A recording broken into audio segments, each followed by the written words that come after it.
हरे Krishna dear all devotees.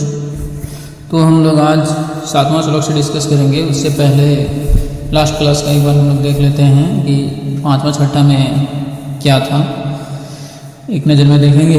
5वां श्लोक में अर्जुन कहते हैं कि जो भीष्म पितामह और जो गुरु द्रोण थे वो एक तरह से पूजनीय हैं, तो इन पूजनीय पुरुषों को वध करके, जो पूजनीय व्यक्ति हैं इनको वध करके हम अगर अपेक्षा ये करते हैं, ये इच्छा करते हैं कि हम बहुत सुखपूर्वक अपना जीवन जी सकते हैं, तो वो मेरा जो भी रहेगा वो सुख वो मतलब इनके रक्त से सना हुआ रहेगा, ऐसा अर्जुन कहते हैं। और छठा में कहते हैं अपना मतलब कुछ वो अपना थेसिस देते हैं अर्जुन कि वो बोल रहे हैं कि मेरे लिए क्या श्रेष्ठ होगा वो हम नहीं जान पा रहे हैं, हम मतलब उलझन में फंसे हुए हैं। और वो बोलना चाह रहे हैं कि वो जो जैसे जीतना है, मतलब उनको जो जीतना है या तो फिर जो जीता जाएगा उसके द्वारा, अर्जुन के द्वारा जो युद्ध है, वो बोल रहे हैं कि नहीं, ऐसा मेरे तो संशय है इसी के बारे में कि क्या श्रेष्ठकर है।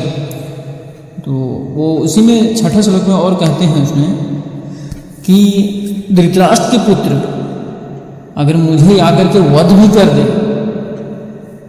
तो भी बोल रहा है मुझे जीवित रहने का आवश्यकता नहीं है, हम इतना हताश होके हैं। फिर वो बोल रहे हैं कि वो फिर भी हमारे युद्ध के पक्ष में खड़ा है, हम इस स्थिति में आ गए हैं लेकिन वो युद्ध करने पे तने हुए हैं। कहाँ तक सोच है ये देखिए, ऐसा अर्जुन मतलब बोल रहे हैं, और सब कुछ त्यागने के लिए रेडी है। तो अब हम लोग आगे देखते हैं इसमें क्या कहा जा रहा है 7वें श्लोक में।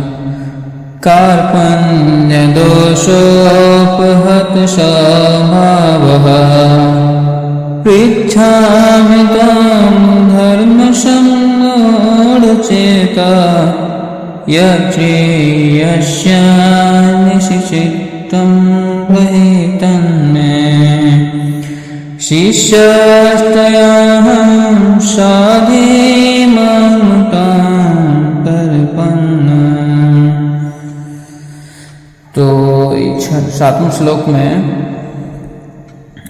अर्जुन कह रहे हैं, इसमें यही कहेंगे कि अपना वो क्या करते हैं, गुरु को मतलब समर्पण, भगवान कृष्ण को समर्पण कर देते हैं कि क्या मेरे लिए है क्या नहीं है वो हम नहीं समझ पा रहे हैं, तो आप मेरे लिए बताइए क्या है अच्छा, मुझे कुछ सुझाव दीजिए, ऐसा कुछ बोलते हैं अर्जुन।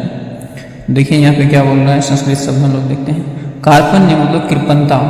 कृपणता एक तरह से है कि जैसे कंजूसी नहीं आता है, कंजूसी टाइप का जैसे बोलते हैं, उसको कृपणता बोलते हैं। दोष दुर्बलता से, उपहत पीड़ित होकर, स्वभाव लक्षणों से, पृच्छामि पूछ रहा हूँ, वो भगवान से पूछ रहे हैं, त्वाम आपसे, धर्म सम्मूढ़ मोहग्रस्त, चेतः हृदय में, यत जो श्रेया अच्छा अश्चात हो, निश्चितम विश्वासपूर्वक ब्रूहि कहो, तत् वह मुझे शिष्य ते आपका अहम मैं हूँ, साधी केवल उपदेश देता हूँ, माम मुझे, त्वाम आपके प्रति, प्रपन्नम शरणागत। मतलब यहाँ पे अर्जुन खुद को समर्पण कर दे रहे भगवान को, ये कह रहे हैं यहाँ पे। तो देखिए ट्रांसलेशन में, अब मैं अपने कर्तव्य के प्रति असमंजस्य में हूँ, मतलब वो उलझ गए हैं, मतलब वो बोल रहे हैं कि अब मैं अपनी कृपण दुर्बलता के कारण अपना कर्तव्य भूल गया हूँ, और सारा जो है उनका धैर्य खो चुका है, मतलब वो अपना सारा संयम खो चुके हैं, ये चीज़ कहना चाह रहे हैं। वही है कंजूसी, कृपण दुर्बलता। इस स्थिति में मैं आपसे पूछ रहा हूँ, वो भगवान से पूछ रहे हैं, ऐसी अवस्था में, इस स्थिति में, इस अवस्था में वो भगवान से पूछ रहे हैं कि पूछ रहा हूँ कि जो मेरे लिए श्रेष्ठ हो, जो मेरे लिए श्रेष्ठकर हो, उसे निश्चित रूप से बताइए कि पूछ रहे हैं कि आप मुझे बताएं कि मेरे लिए क्या अच्छा है, क्या मेरे लिए श्रेष्ठकर है, जो मेरे अच्छा के लिए जो है। अब मैं आपका शिष्य हूँ और आपकी शरण में आया हूँ, कृपया मुझे निर्देश दें। तो उपदेश देने के लिए बोलते हैं। तो इस श्लोक में और ये भी बताते हैं, तात्पर्य में बोला जाता है जैसे कि भौतिक नियम है कि भौतिक कार्यकलाप प्रणाली ही हर एक की चिंता है। तो यहाँ पे वही बताएगा तात्पर्य में कि प्रकृति के अनुसार भौतिक क्रियाकलापों की पूरी व्यवस्था के सभी के लिए उलझन के स्रोत है। इस सबके बात ऐसा ही है कि जो प्रकृति का कार्यकलाप होता है, प्रणाली है, हर एक के लिए चिंता का कारण होता है। जैसे प्रकृति में क्या होता है, पग पग पे एकदम कदम कदम पर उलझन मिलते रहता है हम लोग को, प्रत्येक कदम पर उलझन है। इसलिए व्यक्ति को प्रामाणिक आध्यात्मिक गुरु के पास जाना चाहिए। गुरु परंपरा के बारे में बोल रहा है, जो इनका ज्ञान है, जिसको आध्यात्मिक ज्ञान, उसके पास जाना चाहिए, जो जीवन के उद्देश्य को पूरा करने के लिए उचित मार्गदर्शन दे सके। सभी वैदिक साहित्य हमें जीवन के उलझनों से मुक्त होने के लिए एक प्रामाणिक आध्यात्मिक गुरु के पास जाने की सलाह देते हैं। वैदिक साहित्य, सभी वैदिक साहित्य हम लोग को क्या करता है कि कुछ भी जीवन में उलझन पड़े, जैसे महात्मा गांधी थे, अगर वो अपने जीवन में उलझन पाते थे तो भगवत गीता को ही वो पढ़ते थे, अपने आप को उससे सुलझाते थे, कुछ उलझनों में प्रॉब्लम में रहते थे। और भगत सिंह भी थे, अपने पॉकेट में हमेशा एक छोटा सा भगवत गीता, पॉकेट डायरी की तरह भगवत गीता रखते थे हमेशा अपने साथ। नेल्सन मंडेला हुए, न्यूटन हुए, ये सब भी भगवत गीता को पढ़ा करते थे, क्योंकि ये भगवान की वाणी जो है ऐसी चीज़ इसमें दिया हुआ है। जैसे यहाँ पे जब समर्पण किए तो आगे अब क्या बोलेंगे, अब भगवान बोलेंगे, उनको समझाएंगे। जब तक खुद हम सब किसी को समर्पण नहीं करते हैं, जैसे नक्सलेट हम लोग अपना रियल लाइफ में देख सकते हैं, नक्सलेट लोग, एनसीसी जो भी है, नक्सलेट उग्रवादी लोग, जब तक गोलियां चलाते हैं तब तक इधर दूसरा पक्ष जो आर्मी वगैरह का है उस सब में क्या करता है, उस सब में उसको वो तो जवाब देते रहता है, मारते रहता है। लेकिन जैसे ही बंदूक वगैरह सब कुछ छोड़ करके हाथ खड़ा कर देता है, मतलब उसके शरण में बोल देते हैं कि हम समर्पण कर रहे हैं, तो आर्मी वाले जो भी व्यक्ति होते हैं वो सब क्या करते हैं, उसको मारते नहीं हैं गोली से आगे भी बोला जा रहा है। इसलिए हम लोग के जीवन में जब भी कुछ उलझन आता है तो यहाँ से हम लोग को सीखने को मिलता है कि साहित्य का उपदेश, भगवद गीता का उपदेश भी साहित्य है, इसको पढ़ना चाहिए। रामायण पढ़ना चाहिए, महाभारत है, कृष्ण लीला है, भागवतम सबसे इम्पोर्टेंट, सबसे उच्च सत्य लोकों में है, मतलब सत्य है तो उच्चतम सत्य में आता है भागवतम, श्रीमद् भागवत पुराण जिसको बोलते हैं। बोल रहा है जो हमारी इच्छा के बिना घटित होती है। आगे बोल रहा है वे जंगल की आग की तरह है, जो हमारे जीवन में जो उलझन रहता है, वो बोल रहा है किस तरह से, जंगल की आग की तरह है, जो बिना किसी के द्वारा लगाए किसी तरह से उलझ उठती है। इसी प्रकार दुनिया की स्थिति ऐसी है कि जीवन की उलझनें हमारे चाहने के बिना ही स्वतः ही उत्पन्न हो जाती है। हम नहीं चाहते हैं, फिर भी हमारे जीवन में क्या होता है, कठिनाइयाँ, जीवन में परिस्थितियाँ ऐसी ऐसी आ जाती हैं जिसमें हम उलझ जाते हैं। कोई भी आग नहीं चाहता, फिर भी वह लग जाती है और हम उलझन में पड़ जाते हैं। इसलिए वैदिक ज्ञान सलाह देता है कि जीवन की उलझनों को हल करने के लिए, मतलब उससे निपटने के लिए और समाधान के विज्ञान को समझने के लिए व्यक्ति को एक आध्यात्मिक गुरु के पास जाना चाहिए और शिष्य परंपरा में हो। एक प्रामाणिक आध्यात्मिक गुरु के पास सब कुछ क्या होता है, सब कुछ जानने वाला, सब कुछ जानने वाला माना जाता है। इसलिए व्यक्ति को भौतिक उलझनों में नहीं रहना चाहिए, बल्कि एक आध्यात्मिक गुरु के पास जाना चाहिए। और इस श्लोक का तात्पर्य है, इस श्लोक का यही तात्पर्य है, मतलब यही यहाँ पे समझाना चाह रहा है। आगे बोल रहा है आखिर भौतिक उलझनों में, ये बोल रहा आगे, भौतिक उलझनों में कौन मनुष्य है, वह जो जीवन की समस्याओं को नहीं समझता। हमारे जीवन की समस्या आखिर असल में है क्या, वही भौतिक उलझन में उलझा हुआ रहता है। बोल रहा है बृहदारण्यक उपनिषद में, एक बृहदारण्यक उपनिषद है, उसमें तीसरा स्कंद का 8वां अध्याय है, मतलब चैप्टर है, 10वां श्लोक में उलझन में पड़े हुए मनुष्य को, उसमें जिक्र कर रहे हैं कि उलझन में पड़े हुए मनुष्य का वर्णन इस प्रकार किया गया है। यो वा एतत् अक्षरं गर्गे यविदित्वाश्ल चल गर्गवादित क्या क्या है, गर्गया विदित्वाश्मल्ल कात् प्रेति सकीर्पणः लोकात् प्रति सहकीर्पणः। वह कृपण व्यक्ति, मतलब जो आलस व्यक्ति है, मतलब कंजूस व्यक्ति है, आलस व्यक्ति है, कृपण है। कौन कृपण है? कृपण की यहाँ पे डेफिनेशन बताया जाए, जो मनुष्य के रूप में जीवन की समस्याओं को हल नहीं करता है और जो आत्म साक्षात्कार के विज्ञान को समझे बिना बिल्लियों और कुत्तों की तरह इस संसार को छोड़ देता है। मतलब मेरा जन्म किस लिए हुआ है, नहीं हुआ है, इस धरा पे उसको समझे बगैर अगर हम इस शरीर को छोड़ देते हैं, देह को त्याग देते हैं, तो वो क्या बोल रहे हैं, बिल्लियों और कुत्तों की तरह है। मतलब वो जानवर से कंपेयर किया गया है, किसमें? बृहदारण्यक उपनिषद में। यह मानव जीव के लिए सबसे मूल्यवान संपत्ति है, जो इसका उपयोग जीवन की समस्या को हल करने के लिए कर सकता है। इसलिए जो इस अवसर को उचित उपयोग नहीं करता वह कृपण, मतलब वो बिल्लियों और जानवरों की तरह बोल रहे कंजूस है, आलसी व्यक्ति है, कृपण व्यक्ति है, वही कृपण है, वह कृपण है। दूसरी ओर ब्राह्मण है, या वह जो जीवन की सभी समस्याओं को हल करने के लिए इस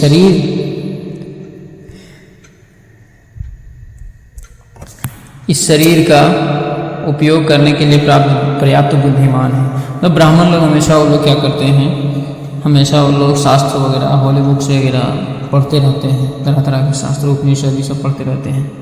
इसे यहाँ पे आगे भी बोला जा रहा है, या एतद अक्षरम गर्गी विदित्वाश्मल्लोकात् प्रयति स ब्राह्मण। वो अभी जो बृहदारण्यक उपनिषद में जो बृहदारण्यक उपनिषद में जो उल्लेखित था वही है, यहाँ पे फिर से रिपीट हुआ है। कृपण की आगे बोल रहा है कि कृपण मतलब कंजूस या कृपण व्यक्ति भौतिक जीवन की अवधारणा में परिवार, समाज, देश आदि के प्रति अत्यधिक स्नेह में अपना समय नष्ट करते हैं। व्यक्ति प्रायः त्वचा रोग के आधार पर पारिवारिक जीवन अर्थात पत्नी, बच्चों तथा अन्य सदस्यों के प्रति आसक्त होता है। बात रियलिटी है कि देश ये सब बोल रहा है, समाज के प्रति, देश के प्रति, परिवार के प्रति क्या होता है, एकदम बहुत ज़्यादा स्नेह लगाव हो जाता है, जिससे उसको होली बुक नहीं, स्पिरिचुअल आध्यात्मिक ज्ञान को बढ़ाने में, ना अपने आप को समझने में समय नहीं दे पाता, इससे इधर इसका समय नष्ट हो जाता है। परिवार, समाज, देश आदि सभी चीज़ों में, समाज सेवा वगैरह जो भी है। तो आगे बोल रहा है, कृपण सोचता है, मतलब कंजूस सोचता है कि वह अपने परिवार के सदस्यों को मृत्यु से बचाने में सक्षम है। अपने परिवार को क्या बोला, मृत्यु से बचाने में सक्षम है। बट ऐसा है कि हम किसी को मृत्यु से रोक सकते हैं? नहीं, कभी नहीं। लेकिन वो ऐसा सोचता है कृपण कंजूस व्यक्ति। अथवा बोल रहा है कृपण सोचता है कि उस परिवार या समाज उसे मृत्यु के कगार से बचा सकता है, कि जब भी हम बीमार पड़े या तो जब हमारी मौत आ जाती है तो मुझे ये सब बचा सकते हैं। ऐसा सोचता है कृपण व्यक्ति, कंजूस व्यक्ति, ऐसा वो बता रहे हैं तात्पर्य में श्रील प्रभुपाद। मृत्यु के कगार से बचा सकता है, ऐसा पारिवारिक लगाव निम्नतर पशुओं में भी पाया जा सकता है, जो बच्चों का भी पालन पोषण करते हैं। बुद्धिमान होने के कारण अर्जुन समझ सकता था कि परिवार के सदस्य के प्रति उसका स्नेह तथा उन्हें मृत्यु से बचाने के लिए उसकी इच्छा ही उसकी उलझन का कारण थी। यद्यपि वह समझ सकता था कि युद्ध करने का उसका कर्तव्य उसकी प्रतीक्षा कर रहा था, फिर भी कृपण दुर्बलता के कारण वह कर्तव्य का निर्वहन नहीं कर सकता था। इसलिए वह परम आध्यात्मिक गुरु भगवान कृष्ण से कोई निश्चित समाधान करने के लिए कह रहा है। वह स्वयं को एक शिष्य के रूप में कृष्ण को समर्पित करता है। वह मैत्रीपूर्ण वार्तालाप को रोकना चाहता है। गुरु और शिष्य के बीच की बातचीत गंभीर होती है। यहाँ पे नोट करने वाली बात है कि गुरु और शिष्य के बीच की जो बात होती है वो गंभीर होती है। और अब अर्जुन मान्य आध्यात्मिक गुरु के समक्ष बहुत गंभीरता से बात करना चाहता है। इसलिए कृष्ण भगवद गीता के विज्ञान के मूल आध्यात्मिक गुरु हैं। देखिए यहाँ पे क्या बोला, क्यों?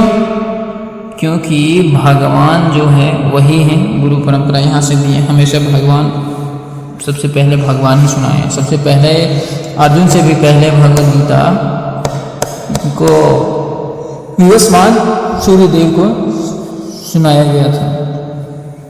ठीक है, उसके बाद वहाँ से मनु का आया। मनु से ऐसे ही पूरा आगे की ओर बढ़ता रहा। तो आगे है कि यहाँ पे क्या बोला था कि जैसे भगवद गीता, जो भगवद गीता के विज्ञान के मूल आध्यात्मिक गुरु, जो ओरिजिनल हकीकत में वास्तविक में जो आध्यात्मिक गुरु हैं वो कौन है? भगवान कृष्ण स्वयं है। और अर्जुन गीता को समझने वाला पहला शिष्य है। नहीं, ये इसमें है। जब यहाँ भौतिक जगत की बातें हैं तब भौतिक जगत में ये अर्जुन है पहला व्यक्ति। ठीक है, उससे पहले वो व्यक्ति नहीं, देव थे, सूर्य भगवान को सुनाए थे। लेकिन इस भौतिक जगत की बात कहा जा रहा है कि व्यक्ति को अगर सुनाया गया है तो अर्जुन को सुनाया गया था। वो पहला शिष्य हुए इस तरह पे। मतलब भगवान कृष्ण के आने के बाद की बात बोला जा रहा है। अर्जुन भगवद गीता को कैसे समझता है, मतलब किस तरह से वो अपने में लेता है, यह गीता में ही बताया गया है। और फिर भी मूर्ख संसारिक विद्वान समझते हैं कि किसी को एक व्यक्ति के रूप में कृष्ण के अधीन होने की आवश्यकता नहीं है। जो निर्विशेषवादी लोग हैं वो लोग का सोच ऐसा है कि किसी को एक व्यक्ति के रूप में, जो मतलब भगवान को व्यक्ति के रूप में सोच रहा है, भगवान कृष्ण को अधीन होने की आवश्यकता नहीं है, बल्कि कृष्ण के भीतर अजन्मे के अधीन होने की आवश्यकता है। मतलब वो जन्म नहीं ले सकता। मतलब हम बोलेंगे निर्विशेषवादियों को यही सोचना है, नास्तिक लोगों का यही सोचना है कि नहीं, भगवान के भी जन्म ले सकते हैं। मतलब हम जो बोलेंगे भगवान वही करेंगे। ऐसा थोड़ा हो सकता है, उनका मर्जी, वो कुछ भी कर सकते हैं, जब चाहे अवतार ले सकते हैं, जिनका घर चाहे अवतार जन्म ले सकते हैं, किन्हीं के घर में किसी को भी अपनी माँ स्वीकार कर सकते हैं वो। तो ये सब चीज़ उन लोगों को नहीं समझ में आता है, नास्तिक लोगों को और निर्विशेषवादी लोग जो हैं।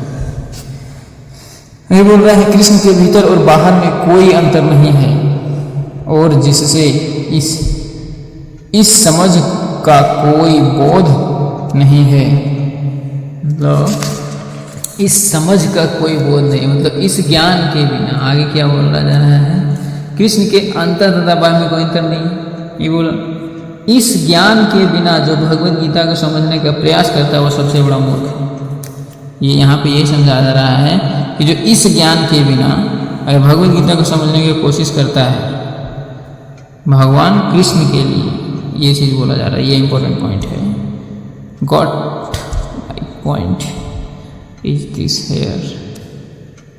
यहाँ पे जो पॉइंट बताया गया है कि कृष्ण भगवान जो है कि अजन्मा है, वो जब चाहे जन्म ले सकते हैं, वो मतलब वो शाश्वत काल से है। उनको मतलब भगवान जब तक हम नहीं मानेंगे उसको समझ में नहीं आ सकता है भगवद गीता। यहाँ पे ये चीज़ सिर्फ बात बता रहे हैं। ठीक है, हरे कृष्णा। आज बहुत लंबा हो गया, तात्पर्य था और चौथा पांचवा श्लोक की वजह से हो गया। थोड़ा उसको रिपीटेशन देखने से क्या होता है, पीछे से जोड़ करके देखने से थोड़ा अच्छा समझ में आता है। हरे कृष्णा।